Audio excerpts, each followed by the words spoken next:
Ya, ada banyak sekali pertanyaan apakah Nasdem ikut di dalam kabinet Presiden Prabowo Subianto atau tidak.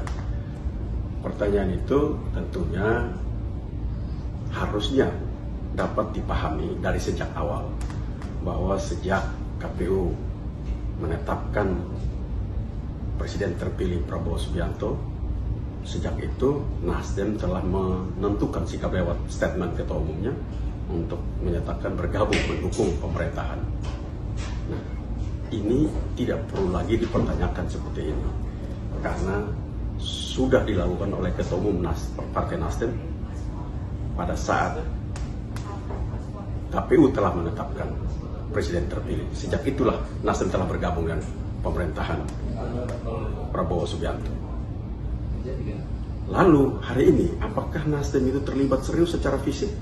Ya jelas, Nasdem memiliki 69 anggota DPR di parlemen. Karena itu dukungan secara fisik, pikiran, tenaga, semua akan diberikan lewat 69 anggota DPR itu untuk mendukung pemerintah sehingga pikiran-pikiran, misi, visi, misi Presiden Prabowo Subianto akan dapat dibantu lewat pikiran-pikiran 69 orang ini secara fisik akan bergabung di DPR. Karena itu tidak lagi ada dipertentangkan apakah secara fisik ada di pemerintah atau tidak. Secara jelas bahwa 69 orang anggota DPR ini bergabung dalam pemerintahan Presiden Prabowo Subianto untuk membantu, mendukung agar visi misi Bapak Presiden dapat dilakukan dengan dukungan Partai Nasdem lewat 69 orang anggota DPR tersebut. Terima kasih. Sebenarnya protes ya karena tidak mendapatkan portofolio yang lumayan ya atau portofolio yang strategis atau jumlahnya lebih banyak.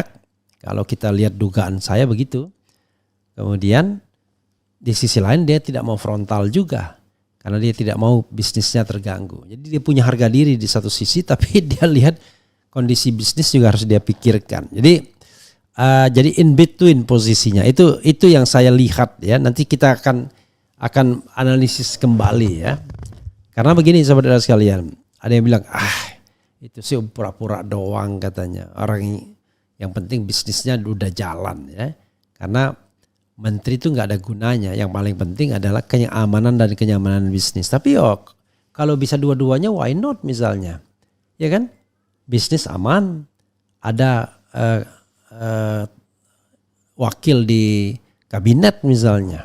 Nah itu mungkin tadi saya katakan di satu sisi dia ngambek, jumlahnya sedikit atau tidak strategis, tapi di sisi lain dia tidak berani frontal karena dia tidak mau nanti bisnisnya terganggu karena dianggap beroposisi terhadap pemerintahan Presiden Prabowo. Ya, oke.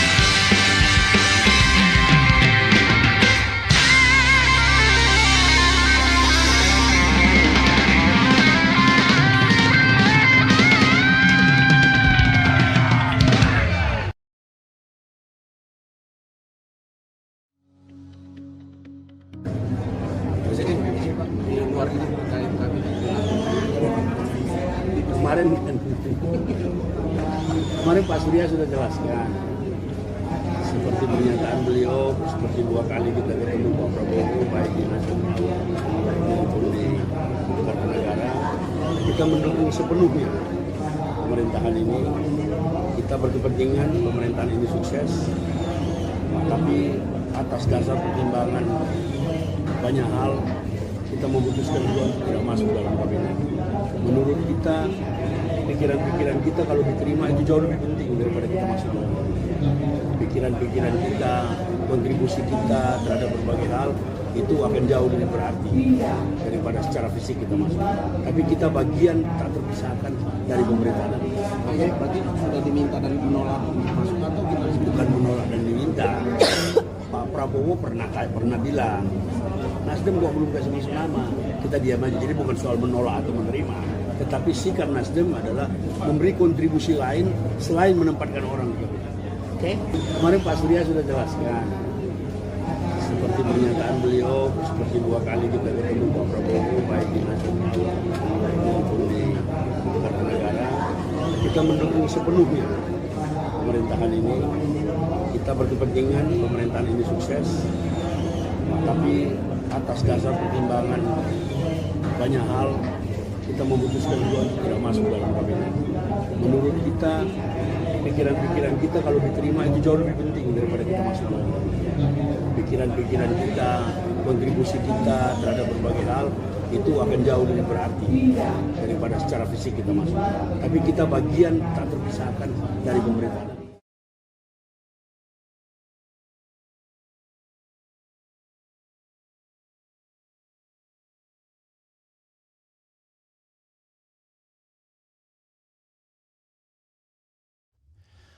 Assalamualaikum warahmatullahi wabarakatuh. Sobat RH sekalian, jumpa lagi kita di channel yang keren ini. Keren cadas. Ya, sobat RH sekalian, setelah kemarin dan kemarinnya lebih banyak di luar ya, saya mau selesaikan dulu urusan dalam ini ya. Menarik untuk mengulas beberapa hal yang terkait dengan pemanggilan para menteri yang jumlahnya 49. Allahu Akbar ya. Kalau 49 dan dijadikan menteri semua, maka ada 49 menteri, bayangkan. Itu menteri dan mungkin setingkat kementerian. Ya jumlahnya ya banyak, dari 34 ke 44 ya. Menurut saya ya tambah fasilitas, tambah jabatan, tambah ini, tambah itu, sementara fiskal cekak ya. Oke, itu satu hal. Yang kedua, saya mau bicara khusus mengenai Nasdem. Kok Nasdem tidak ada? Yang lain dapat jatah semua. Bahkan PBB yang kecil karena ketokohan Yusril itu akan mendapatkan menteri koordinator. Erlangga Hartarto mungkin tetap menteri koordinator bidang perekonomian, kita nggak tahu. Kalau nggak kan dia turun kelas jadinya. Jadi sobat RH sekalian, ini hal yang menarik. Ya, kenapa kemudian Nasdem dan Surya Paloh tiba-tiba tidak ada di line up? Tidak ada satupun orang Nasdem yang dipanggil di 49 menteri itu. Semuanya ada. Partai-partai yang backbone ya. Yang backbone itu adalah yang backbone itu adalah Golkar terutama, Gerindra ya. Kemudian PAN, kemudian Demokrat, ya, kemudian PBB. Nah, itu ada nama-nama mereka ya. Tetapi Nasdem ya sebagai partai yang kemudian berusaha membujuk Prabowo dari awal, menunjukkan loyalitasnya, tiba-tiba tidak ada. Nah, pertanyaannya why? Kalau kita lihat wawancara Saan Mustafa misalnya, jelas-jelas dia berusaha mengkapitalisasi bahwa Nasdem adalah partai pertama yang mengucapkan selamat kepada pasangan Prabowo Gibran pada tanggal 20 Maret. Yang saya katakan itu nggak sopan, mengkhianati, karena orang belum selesai pilpresnya, masih ada sengketa di MK, tiba-tiba sudah mengucapkan selamat. Yang mengakibatkan kemudian TV Ono nggak pernah lagi invite me ya, gara-gara dikritik ya. Jadi sobat era sekalian, menarik ya. Why? Saya berusaha menyelami ya. Maka ada beberapa skenario ya yang barangkali bisa kita sampaikan. Tapi saya tidak mau panggung depannya. Panggung depannya itu bullshit ya kan. menghormati etika, kata Saan Mustafa ya, yang wakil ketua umum Partai Nasdem yang juga wakil ketua DPR. Wakil ketua DPR dia kan. Menghormati etika, bullshit ya, karena dia bukan partai pemenang. Kemudian Hermawi Taslim Sekjen mengatakan ide itu lebih penting, lebih berguna untuk perkembangan ke depan. Bullshit juga menurut saya ya. Lalu apa yang terjadi? Satu kemungkinan ya, ini analisis sekali lagi, tidak ada yang benar dan tidak salah, dan bisa langsung ditanyakan ke Surya Paloh sendiri. Menurut saya hal yang paling mungkin membuat Surya Paloh merasa nggak penting-penting amat ya adalah portofolio yang diberikan itu tidak terlalu signifikan. Kenapa begitu?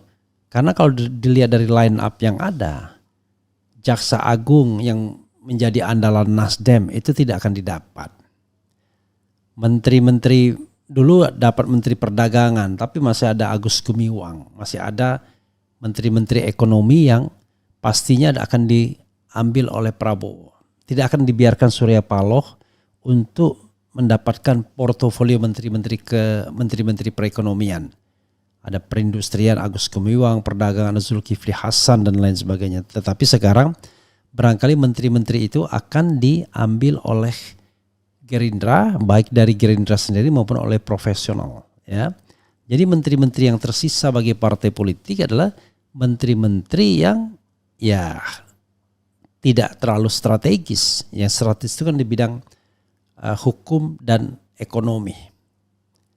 Nah, di bidang hukum itu pasti Gerindra akan menguasainya. Nah, di bidang ekonomi kelihatannya juga menguasai atau diberikan kepada profesional, tidak diberikan kepada partai politik Nasdem. Kalaupun ada ya sepertinya diberikan kepada Golkar. Ya. Jadi sahabat daerah sekalian, mungkin itu yang menyebabkan kemudian Surya Paloh ngambek dalam tanda kutip dan kemudian tidak mengirimkan nama-nama orang yang akan diangkat. Lagian juga lucu, ya kan? Harusnya ditentukan dulu portofolionya. Ini untuk partai ini, partai ini, partai ini.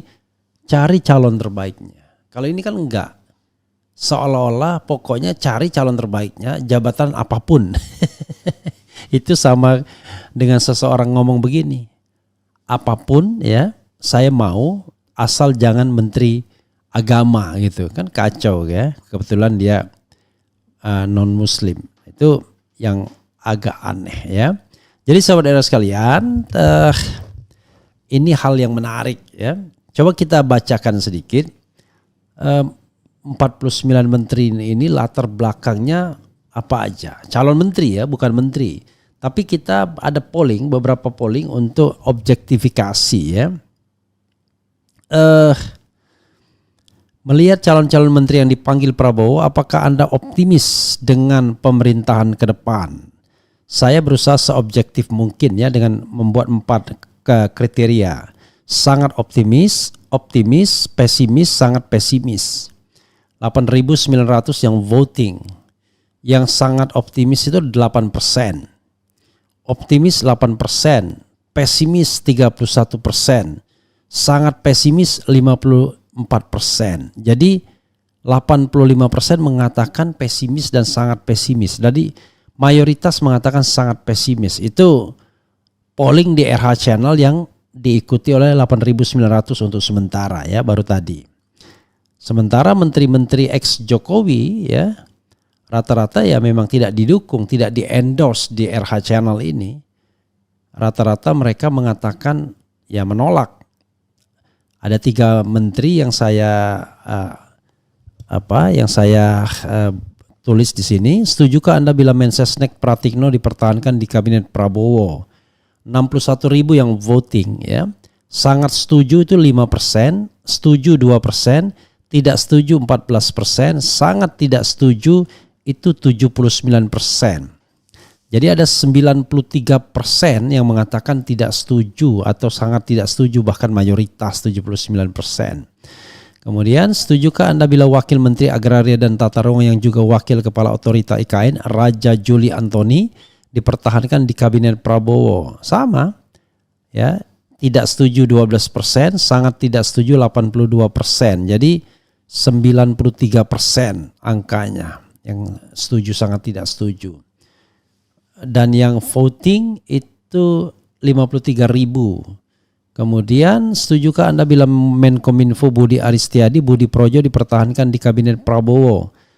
77.000, sangat setuju 4%, setuju 1%, tidak setuju 12%, sangat tidak setuju 83%. Jadi 95% setuju, tidak setuju dan sangat tidak setuju. Ya, itulah gambaran umum ya. Jadi sobat era sekalian, dari 49 menteri ini ya, coba kita lihat ya. Wah, berbatik bagus semua ya datang ya. Luar biasa. Jangan-jangan baru beli batik semua ini ya. Kita lihat latar belakangnya ya. Prastio Hadi, Ketua DPP Partai Gerindra. Sugiono, Wakil Ketua Umum Partai Gerindra. Widianti Putri Wardana, pengusaha. Kita tidak tahu berafiliasi dengan partai mana ya. Natalius Pigai, pegiat HAM. Kemudian Yandri Susanto, Wakil Ketua Umum PAN. Fadlizon, Wakil Ketua Umum Partai Gerindra ya. Nusron Wahid, politikus Golkar. Saifullah Yusuf, Menteri Sosial, Sekjen PBNU. Marwarar Sirait, politikus Partai Gerindra. Abdul Qadir Karding, politikus PKB. Kemudian Wi Haji, Wakil Ketua Umum Golkar. Tengku Rifki Harsha, Sekjen Partai Demokrat. Agus Harimurti Yudhoyono, Ketua Umum Partai Demokrat. Arifatul Khairi Fauzi, Muslimat NU. Tito Karnavian, Menteri Dalam Negeri. Zulkifli Hasan, Ketua Umum PAN, Menteri Perdagangan. Satrio Sumantri Brojonegoro, akademisi ya. Kemudian Yasirli, akademisi. Kemudian Yusril Iza Mahendra, pakar hukum tata negara, ex Ketua Umum PBB. Bahlil Lahadalia, Ketua Umum Partai Golkar. Menteri ESDM. Abdul Mu'ti, Sekretaris Umum PP Muhammadiyah. Muhaimin Iskandar, Ketua Umum PKB. Agus Andrianto, Wakapolri. Raja Juli Antoni, Wamen ATR _ BPN. Agus Gumiwang, Menteri Perindustrian. Pratikno, Mensesnek. Ripka Haluk, PJ Gubernur Papua Tengah. Iftita Sulaiman, politikus Partai Demokrat. Oh, luar biasa, Demokrat dapat 3 ya. Maman Abdurrahman, politikus Golkar. Profesor Rahmat Pambudi ya. Budi Santoso, Sekjen Kemendak. Raden Dodi Priyono, Kepala Bagian Administrasi Penganggaran Biro Perencanaan Anggaran dan Kerjasama Luar Negeri, Sekjen PUPR ya. Kemudian Dudi Purwagandi, Sakti Wahyu Trenggono, Menteri Kelautan dan Perikanan. Hanif Faisal Nurofik, Sultan Bahtiar Najamuddin baru saja terpilih sebagai Ketua DPD. Kiai Haji Nasaruddin Umar, Imam Besar Masjid Istiqlal. Amran Sulaiman, Menteri Pertanian. Erick Thohir, Menteri BUMN. Dito Aryo Tejo, Menpora Partai Golkar. Budi Gunadi Sadikin, Menteri Kesehatan. Erlangga Hartarto, Menteri Perekonomian, ex Ketua Umum Partai Golkar. Sri Mulyani, Menteri Keuangan. Veronica Tan ya, mantan istri Ahok. Supratman Andi Aktas, Menkumham Gerindra. Doni Ermawan, Sekjen Kemhan. Rusan Roslani, Menteri Investasi. Muhammad Herindra Wamenhan. Mutia Hafid, anggota DPR Golkar. Ya, sahabat era sekalian, sekali lagi ya,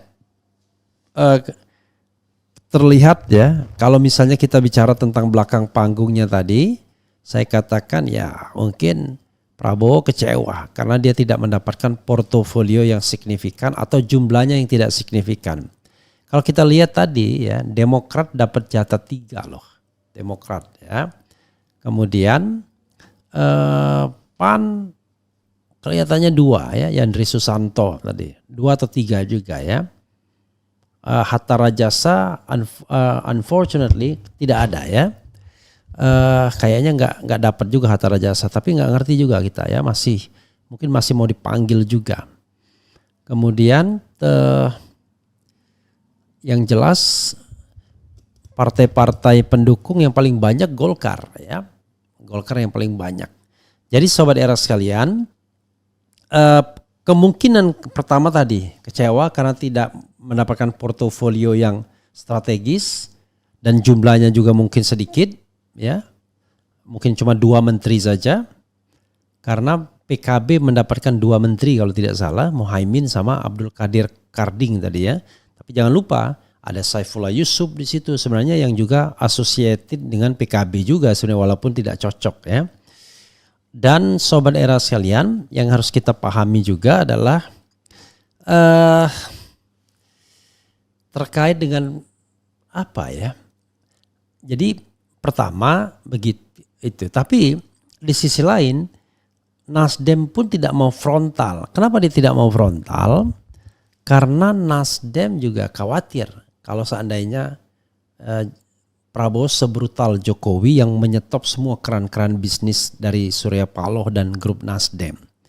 Itu yang jadi persoalan. Makanya Nasdem mengatakan mendukung pemerintahan, tetapi mereka tidak mengirimkan nama menteri. Itu yang sebenarnya agak gimana gitu ya. Jadi Surya Paloh ini dalam posisi in between, punya harga diri, tapi khawatir juga kalau bisnisnya diganggu. Karena kalau bisnisnya terganggu ya susah juga ya. Banyak orang yang harus dihidupi ya. Banyak mulut yang harus diberikan makan ya. Jadi politiknya ya politik berpirau melawan ombak. Jadi dia sebenarnya protes ya karena tidak mendapatkan portofolio yang lumayan ya, atau portofolio yang strategis atau jumlahnya lebih banyak. Kalau kita lihat dugaan saya begitu.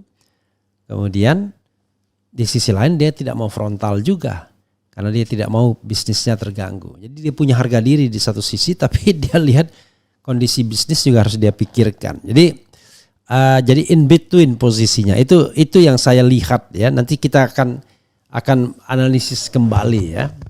Karena begini saudara sekalian, ada yang bilang itu sih pura-pura doang katanya. Orang yang penting bisnisnya udah jalan ya. Karena menteri itu nggak ada gunanya. Yang paling penting adalah keamanan dan kenyamanan bisnis. Tapi kalau bisa dua-duanya, why not misalnya, ya kan? Bisnis aman, ada wakil di kabinet misalnya. Nah itu mungkin tadi saya katakan di satu sisi dia ngambek, jumlahnya sedikit atau tidak strategis, tapi di sisi lain dia tidak berani frontal karena dia tidak mau nanti bisnisnya terganggu karena dianggap beroposisi terhadap pemerintahan Presiden Prabowo. Ya, oke. Coba kita bacakan komentar sobat RH sekalian sebelum nanti kita bergerak ke tema lain yang juga menarik ya. Ternyata kabinet ini kabinet fufu fafa. Oke. Oke, ini ada bilang si bewok nggak laku, bewok baiknya dipenjara agar bisa introspeksi apa maksudnya? Sesuai doa semoga terkutuk. Di partainya ada kasus korupsi makanya dari Nasdem dihiraukan saja. Terkutuklah semua oligarki, mafia 9 naga, Xi Jinping, Wiwi, Wowo dan semua penjilat mereka. Seharusnya Presiden RI yang akan dilantik tanggal 2 Oktober besok adalah tokoh terbaik bangsa ini. Betty Nurbaiti, thank you ya, hadir nyimak keren cadas. Kemudian sebelum Mulyono dan keluarganya dan seluruh isi kabinet rezim rampok termasuk Mbah Timbul serta oligarki penjajah ditangkap, diadili dan dimiskinkan, tak akan ada keadilan dan kedamaian di negeri ini. Eri Fahrizal ini sekali ya. Kabinet dan atau tidak kabinet sudah kelas atas mereka kebanding rakyat jelata Bung RH. Oke. Saya lagi pikirkan Jokowi yang foto-fotonya yang beredar di beranda sangat beda dengan yang berkacamata dan berkumis. Tak ada yang sama dengan yang berkacamata. Aduh, Pak Jokowi ngaku sudah. Oke. Dari Medan hadir, sehat selalu Bang RH. Nasdem dasar partai plan, tidak punya pendirian. Ya baguslah Surya oposisi aja biar ada penyeimbang. Bagus dah biar ada oposisi, jangan masuk kolam semua. Apapun keputusan Partai Nasdem, ingat dengan sumpah yang sudah diucapkan oleh SP. Sumpah apa ya? Sumpah foto sedang Uus Mebel foto. Oke. Aduh Pak Jokowi ngaku sudah Pak biar lega sisa pensiun ya. Oke, kemudian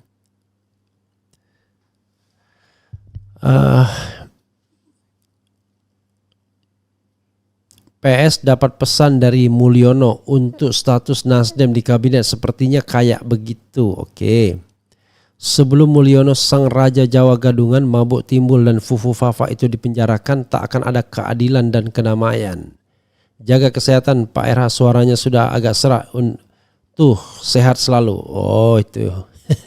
Assalamualaikum, Mekah hadir Bang RH. Prabowo timbul tenggelam bersama Mulyono. Mr. Big Surya P juga manusia, lebih baik jadi orator tentang nasionalitas aja lagi ya. Ada lagi foto ayahnya sudah meninggal 1985, masih berfoto dengan yang berkumis sebagai Jokowi tahun 1986. Aduh, kura-kura di bawah pohon kesemek, rakyat udah apal loh. Drama ketum partai pura-pura ngambek. Oke. Apakah yang pakai toga itu Mulyono asli? Apa maksudnya gini? Kecewa bang sama kabinetnya Prabowo.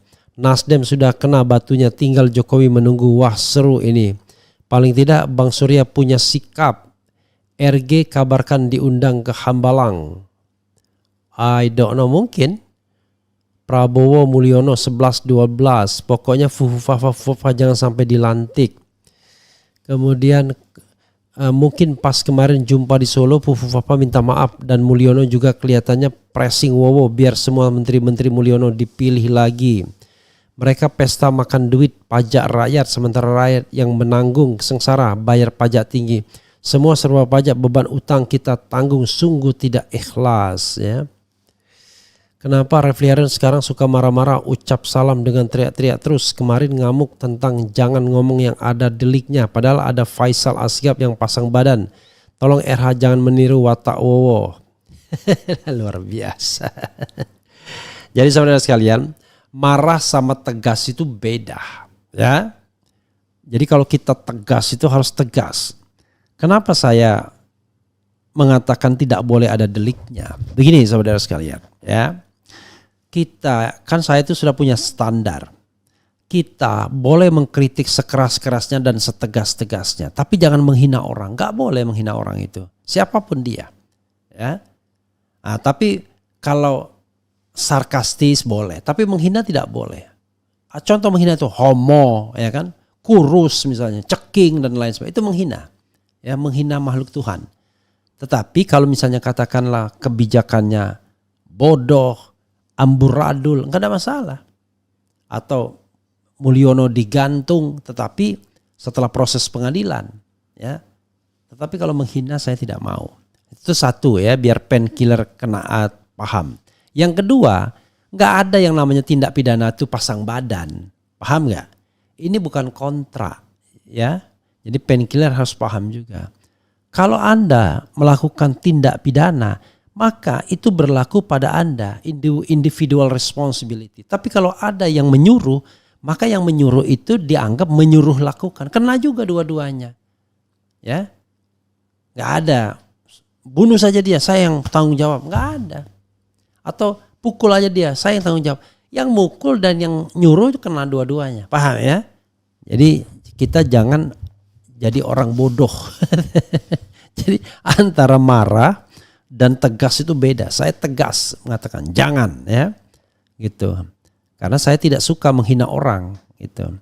Tuh kan Nasdem, kalian dikibuli lagi dengan Pak Joko. Nasdem, PKS, Gelora, kita lihat panggung belakangnya, ya. Ya Gelora dapatnya cuma dapat angin doang ya, dapatnya wakil menteri ya. Mulyono sepertinya aman sentosa, Prabowo akan selalu pasang badan. Itu mungkin sebuah kesepakatan permintaan Surya Paloh kepada Prabowo untuk menaikkan kembali pamornya di dunia perpolitikan setelah namanya sudah rusak di pemilu kemarin. Fahri Hamzah, Isyana ya. Ketum partai mana ada yang mikirin kemauan rakyat, yang ada yuk motong bolu bareng ya. Kemudian Pak Surya kenapa ya? Apa mau jadi oposisi dari dalam? Apa mungkin atau sekedar mengamankan dirinya? Oke. Nasdem bela Joko buang Anies. Waduh. Jadi Pak Anies jangan mau lagi dengan Nasdem ya. Pratikno, Yakul, Sri Mulyono, Besuki, Kotori, Ngibul, Petetip jangan dipakai lagi. Kemudian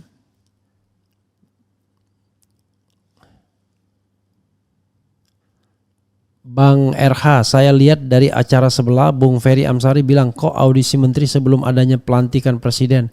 Apa ini cara buat mengamankan nama orang-orang Jokowi? Barangkali. Ya, sahabat dan sekalian, kita akan bahas setelah ini ya. Apa yang terjadi kita akan bahas lebih lanjut lagi. Nanti kita akan lengkapin analisisnya. Wassalamualaikum warahmatullahi wabarakatuh. Keren, cadas.